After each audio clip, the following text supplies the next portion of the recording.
จันสว่างเนาะ คือหลายว่างเลยวะ เราต้นสว่างต้นสว่างกินนะกินเอาพี่เอาว่าคือเวลา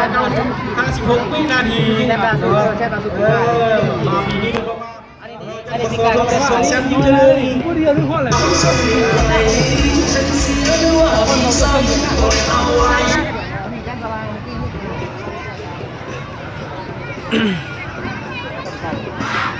เริ่มเขาดูเขาเราแล้วไอ้บางไปทั้งนั้นหลายก็เลยพอคอยแลนเอียงหรอกนี่มันมันสนุกเลย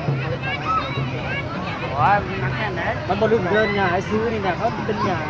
าดินเป็นดินเป็นแน่ในตอนนี้หยาที่มันบริซื้อมันเล่นออกงานเขาเล่นเดินมึงเห็น มันเคยซ้อมขึ้นหนา เขาเล่นเดินมึงเห็น ก็คือเล่นว่าเดินมันเล่นออกงานไม่เคยบริเวณคนมีประสบการณ์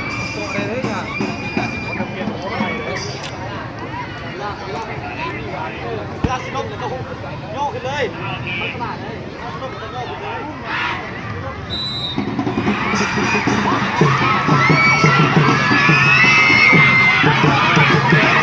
สู้เฮ้ย